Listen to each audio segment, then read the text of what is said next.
안녕하십니까. 살림하는 남자 김정호입니다.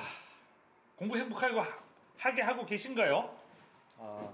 지난번에 수업했던 거 이거 기억나시죠? 직경들아 우리 본래 하르티 흉본단다. 그러면 흉본단다 뭐 아무렇게나 하세요. 기억만 나면 됐지. 여기 키워드가 기억나셔야 돼요. 이 키워드가 어디 있어요? 여기 직경급, 본수계급, 흉고 단면적 계급 이렇게 되는 거죠. 그럼 요거 생각나시면 사람 이름하고 요것이 키워드가 매치가 되시면 나 잘 하고 있어. 나 지금 잘하고 있어. 이러면서 시작하시면 돼요. 여기서는 디테일한 수업보다는 키워드 위주로 이렇게 수업을 할 거니까 그 내용 잘 구분을 하시고요. 우리 국가산림조사는 개통적 추출법에 의해서 해요. 개통적 추출이라는 게 여기서 요만큼, 여기서 다시 이렇게 구역을 나눠서 하는 걸 개통적 추출이라고 해요. 그러니까 결국은 요거 이제 표본점을 크게 하고 다시 작게 하고 요렇게 이제 난수표에 의해서 이렇게 추출하는 방법이 개통적 추출이에요. 임의 추출은 그냥 아무거나 이렇게 뽑아내는 거. 난수표를 쓴다고 해서 임의 추출이다 이렇게 생각하시면 이제 약간 오해를 낳을 수 있습니다. 이제 그 지문에선 헷갈리는 이제 그런 것들이 되는 거죠. 그리고 층화 추출은 먼저 그 연령급별로 나누고 연령급 안에서 다시 흉고 계급별로 나누고 이것이 뭐예요? 층화 추출이에요. 그러니까 계급을 같은 걸로 두 개를 나눈 게 아니라 다른 걸로 두 개를 나눈 거예요. 다른 걸로 두 개. 부차 추출은 집단 몇 개의 그룹을 나누고 그룹 안에서 표본점을 측정하는 거. 이게 부차 추출인데 그래서 얘를 2단 추출이라고도 해요. 자, 층화 추출은 뭐라고요? 추출하는 집단이 다른 거죠. 연령급 안에서 저기 흉고 단면적, 또 흉고 단면적 아니 흉고 직경 계급에서 그 수고급 이런 식으로 나누면 층화. 부차는 인분을 여러 개 집단으로 나누는 거. 자, 이중 추출 이름 그냥 항공사진 이렇게 생각하세요. 항공사진으로 쫙 촬영해서 표준을 다 떴어. 그리고 나서 지상에서 몇 개 더 선정하는 방법. 걔를 이중 추출이라고 한다. 그래서 요 키워드 잘 보세요. 여기 층화 추출, 수종별로 추출 후 연령급별로 표본점 선정 이렇게 해놨죠.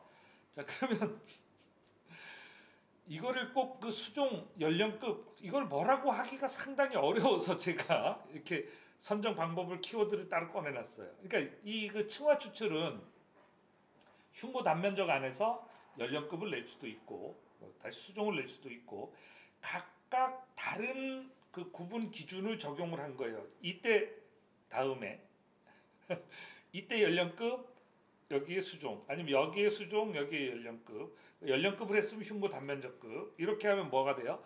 층화 추출. 자, 이렇게 해서 나누는 게 표본점의 이제 조사법입니다. 표본점을 어떻게 선정할 거냐 하는 거예요. 그럼 이제 결국 선정된 표본점은 어떻게 할 거냐? 표준점하고 표본점은 달라요. 이 표본점은 전제 조건이 있어요. 5%의 오차, 95%의 유의 수준. 자, 이거 정확하게 해석하려면 어디로 가셔야 돼요? 고등학교 2학년, 중학교 3학년, 그 수학 끝부분에 어디가 있어요? 통계학이 있죠. 거기서 보시면 되는데 일단 우리가 공학이나 농학으로 오면요. 과거에 만들었던 이론들이 다 정리가 돼서 마지막에 적용하는 거기 때문에 이 문장은 바뀌지 않아요. 그냥 5%의 오차, 95%의 유의 수준을 가지는 신뢰도 개수를 자유도라고도 하는데 이게 신뢰도 개수가 2인 모집단을 가지고 A는 면적, 스몰 a는 표본점의 면적, 변이 개수를 C, 오차율을 E 이렇게 해서 이런 그 표본점의 개수 N을 구한다는 거. 4AC 제곱 나누기 2 제곱 A 플러스 4AC의 제곱. 자, A 두 개가 앞에 대문자, A 소문자 하나가 뒤에 붙었어요. 그래서 이거는 왜 공식이 이렇게 나오는지 공부하실 이유가 없습니다. 마지막 그 공식만 외우시면 됩니다. 그래서 여기 우리 공무원 시험에서 지문으로 나와가지고 이제 헷갈리게 해요. n-1이 자유도인지 그 신뢰도 개수 이런 자유도 신뢰도 개수 이런 단어들이 약간 어렵다고 느껴지니까 여기에 대해서 문장을 살짝 바꿔놓고 이제 변이 개수인지 신뢰도 개수인지 이제 변이 개수하고 신뢰도 개수는 반대의 개념이죠. 그러니까 그런 개념들을 이해하시는 수준에서 보시면 되고요. 그 뒤에 이제 뒷부분 요거 표 이제 정리를 해놓은 겁니다. 표본점의 수가 이만큼 될 때 1헥타 20, 헥타 수가 5, 10 베베베베베 이렇게 나타낼 때 표입니다.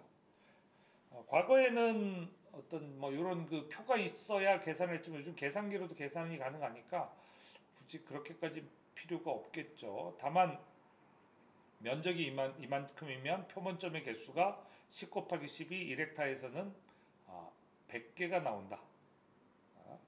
이런 정도만 파악을 하시면 될 것 같습니다. 그리고 여기 이제 뒤에 너무 디테일한 공부하지 마시고 이 정도 문제가 나옵니다. 표본점 몇 개 선정해야 되는지, 신뢰도 개수가 얼마가 되는지 이런 거 안 물어요. 우리한테 중요한 건 뭐예요?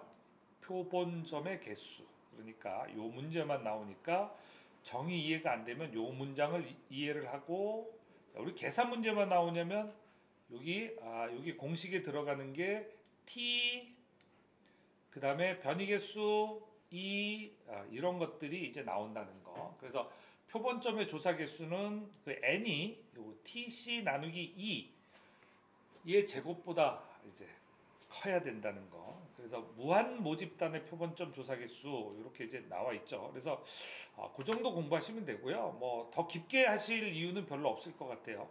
변수 구분하고 요거 계산할 수 있고 그러면 됩니다. 그 정도 수준에서 하시면 됩니다. 추출 간격까지는 잘 안 묻더라고요. 근데 어쩌다 나올 수 있으니까 이 정도까지는 계산해 줘야죠. 전 조사 대상 면적 나누기 표본점 추출 개수, 얘를 이제 루트 씌우고 곱하기 100한 값에 이제 루트를 씌우는 거죠. 이 정도는 해주시면 되고, 자 이제 요 뒷부분은 읽어 보시고요. 실시 설계 표준지, 실시 설계가 뭐냐면 사업을 하기 직전에 그 사업에 들어가는 노무비, 재료비, 경비의 품을 계산해서 전체 사업비가 얼마 나옵니다 하는 게 실시 설계예요. 그때 이 실시 설계의 기준을 뭘로 잡냐면 표준지. 그러니까 표준지를 잡으려면 지도 이만한 도엽상에서 200 x 200의 격자선을 긋고 여기서 만든 거. 그럼 실시설계 표준지 400 x 400에다 격자선을 긋고 여기에다가 만들면 여기 그 감리 표준지가 됩니다. 숙각구기의 실시설계 표준지, 그리고 대상지 이런 겁니다. 표준지 선정 시 유의사항 이런 것들은 중요하죠. 되게 중요합니다. 임상이 고르게 분포한 곳에 선정해야 되는 게 이제 기본이고 나머지 내용들은 거기에 부수되는 내용이 되겠죠. 자, 각산정 표준지법은 그 빅터리가 만드는 법인데 우리 그 측정기구 앞에서 수업을 했나요? 뒷부분에 나오나? 죄송합니다. 제가 이 책 전체 내용을 지금 이제 10장, 11장까지 해놓고 12장, 13장을 또 따로 찍다 보니까 이제 어디 갔는지 모르겠어요. 스피게릴라 스코프 가지고 이제 스피게릴라 스코프 가지고 측정을 하는 건데, 스피게릴라 스코프는 측정한 앞부분에 측정 기계 부분에 있어요. 수고 측정하고 뭐 이런 거 하고 관련된 부분에 있고, 이거 가지고 이제 단면적 상수를 내는 건데, 자, 여기 측정 기구에 따라 여기 그 간격을 1, 2, 4 제곱미터로 구분해서 이렇게 이제 하면 됩니다. 읽어보시면 뭔 내용인지 알 수 있습니다. 되게 제가 딱 간략하게 요약을 해놨는데 딱 여기까지 하시면 이해하실 거예요. 그래서 요 관계식이 RI는 CDI 해서 C가 이제 단면적 정수가 된다. 단면적 정수에 따라서 면적이 1, 2, 4 앞에 부분 이렇게 되는 거죠. 그래서 요거 가지고 이해가 안 되시면 이제 산림 측정학 책을 다시 한번 보셔야 되는 거죠. 근데 웬만하면 이해가 되게 써놨어요. 예. 그래서 이제 거기에 맞추시면 되고, 현존량 이제 바이오매스는 어떻게 측정할 거냐? 조사구 설정하고 조사목 선정하고 조사목의 중량을 측정하고 생중량 곱하기 건조율. 그러니까 마르면 이제 수분이 날아가서 이제 바이오매스는 수분 빠진 미라의 무게를 재는 거니까 미라의 무게를 재는 거니까 이제 거기에 따라 맞추시면 될 것 같아요. 그리고 인분의 현종량 측정 방식이 이제 상대 생장식, 흉고 단면적, 그다음 용적 밀도 이해 방법 이런 것들이 있고요. 자, 오차의 종류 한번 읽어보세요. 뭐 어려운 개념은 아니고요. 이제 산림 측정학 또는 산림 측량학의 양쪽 다 나옵니다. 우리 측정은 사실 오차 값을 얼마로 선택할 거냐, 측정물의 가치 또는 목적에 따라. 자, 이 사업자의 입장에서 본다면 돈 주는 만큼, 돈 주는 만큼 정밀도를 선택하게 됩니다. 적중 예상 문제 풀어보시고 앞부분에 했던 내용입니다. 그래서 기계 다 계기하고 관련된 내용. 요 예상 문제는요. 요 예상 문제는 제가 기존에 공무원 시험에서 반복적으로 기출되는 문제들만 따로 싹 골라서 요 정도 문제는 이해도 하고 암기도 해야 된다 해서 골라놓은 문제니까 반드시 풀어보세요. 정의 시간이 없으시면 이 문제만큼이라도 암기가 아니고 이해 수준에서 해놓으시면 될 겁니다. 근데 뭐 요 정도 안 하시고 공부하러 시험 보러 가시면 조금 어렵죠.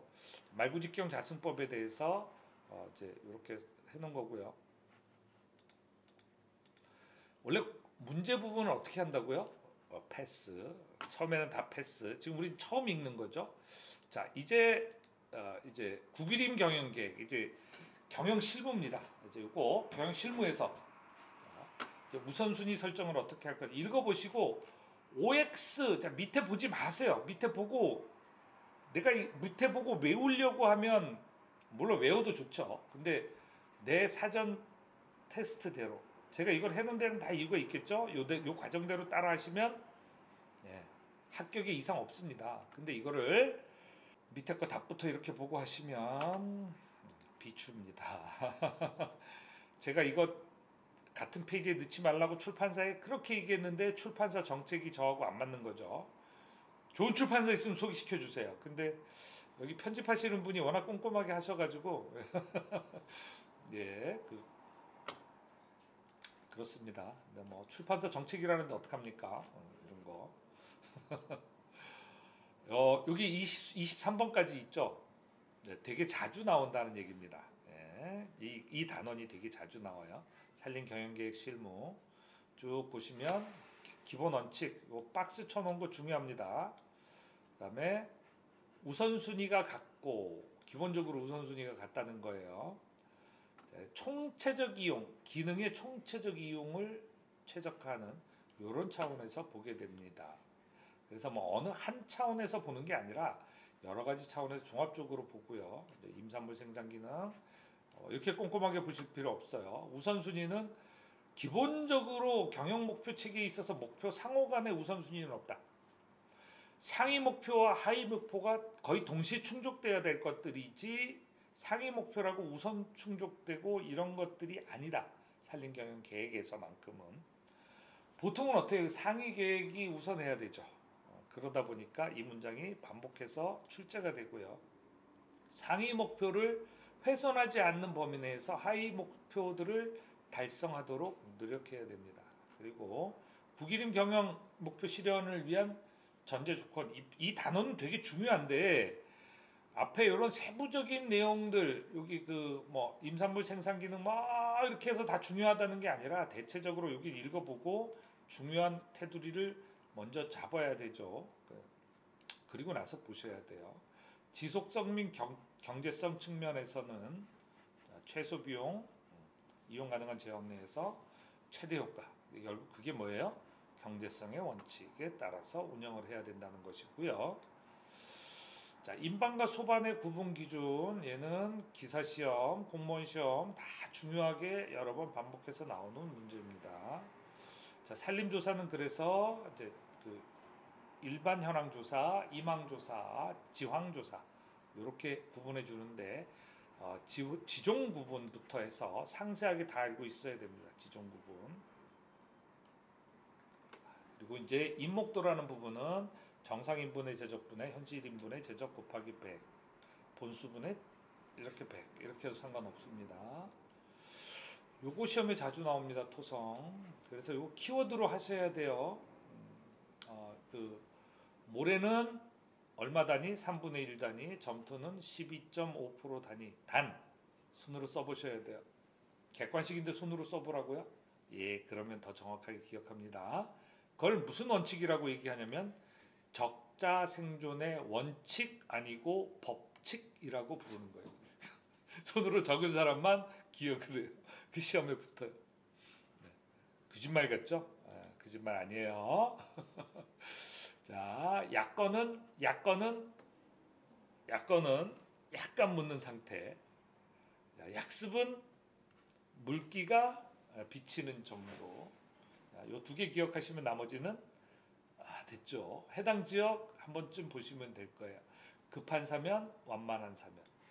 자, 이 표 5개에서 표를 건습도를 하나, 둘, 셋, 넷 5개인데 이걸 나 통째로 다 외우겠다 이러고 처음부터 책을 보시면 절대로 외우실 수 있습니다. 근데 얼마나 걸려요? 책 한 권 보는데 1년. 제가 이렇게 보는 식으로 보고 나서 다시 또 반복할 때 조금 더 보고 하는 식으로 7번 보면 한 2달이나 3달이면 정독 한 5번, 7, 8번 이렇게 하죠. 그게 책 보는 요령입니다. 책 보는 요령이에요. 지위 뭘 기억하셔야 돼요? 임지생산력 판단 지표가 지위다. 다만 소반 내 주수종의 우세목 수고 걔를 지위지수 곡선 또는 지위지수 표를 만들고 거기에 따라 선정하는 게 뭐다? 지위다. 그래서 지리 거리고요. 지리에서 유의하셔야 될 건 뭐냐면 소방 경계에서 인도까지의 거리 얘는 구규림입니다. 구규림. 사유림은요. 소반의 중심에서 왜냐하면 구규림은 땅덩어리가 어마어마하게 커요. 그러면 그 소반의 중심에서부터 소반의 경계까지 거리가 시급지가 넘어요. 이렇게 할 수밖에 없어요. 사유림은 면적이 작죠? 면적이 작으니까 어디서부터? 소반의 중심, 여기 사유림. 자, 여기 해서 여기 소반의 중심이 아니고 소반의 요 부분에서 하는 게 뭐라고? 지리. 여기서부터 임도까지의 거리. 자, 색을 조금 다르게 해볼까요? 여기까지의 거리가 지리고요. 사유림은 여기서 여기까지의 거리가 지리예요. 됐죠? 자, 이 그림은 세상에 어느 누구도 못 그려주는 그림이에요. 저만 그릴 수 있는 그림이에요. 왜? 암기를 위한 그림이니까. 자, 구기림과 사유림의 지리 구분 되셨나요? 이제 책을 보실 때 활자만 보지 마시고 이런 부분도 조금씩 봐주면서 공부하면 재미있어요. 공부 재미있어. 공부가 재미없으면 이상한 거야. 예? 저 재수 없다고요? 죄송합니다. 자, 수종조사 요령 이거 한번 읽어보시고요. 임령, 영급, 나머지 소밀도 이런 거 따로 보실 거 없죠? 쭉 넘어가겠습니다. 축적, 자, 표준지 개수 산출 방법. 설명해야 될까요? 안 할게요. 자, 살림의 기능별 구분 6개 기능 외우셔야 돼요. 숯가꾸기 담당자 될 일 없는데 이거 외워야 돼? 외우셔야 돼요. 일단 이걸 외우세요. 우리가 살림, 임업, 이쪽에 대해서 하시려면 일단 외우세요. 6개 외우고 나면 이 6개 기능별 목표로 하는 수 이런 것들을 다시 외우실 수 있고 그 안에 유형도 외울 수 있어요. 그러니까 이 살림의 6대 기능, 자연환경보전님, 생활환경보전님, 수원함량님, 산지재해 방지림, 산림 휴양림, 목재 생산림 이렇게 6개가 다 기억이 안 난다면 그 중에 하나 뭐가 빠졌다면 다시 끄집어내시고 그리고 이제 걔를 유형별로, 목적별로 그리고 또 유형별로 목표로 하는 수 이렇게 서술을 하면 다 기억할 수가 있는데 6개를 다 기억하지 못한 상태에서는 또 기억 못하고 악순환이 시작돼요. 그러니까 선순환의 시작은 기억 먼저 이해 나중. 악순환의 시작은 기억을 못하고 또 다음 거 기억 못하고 이해도 못함. 공부 어떻게 하셔야 되는지 이제 아시겠죠? 기억 먼저예요. 기억 먼저. 자, 소반 경영계획 수립은 다음 차시부터 조금 더 살펴보도록 하겠습니다. 수고하셨습니다.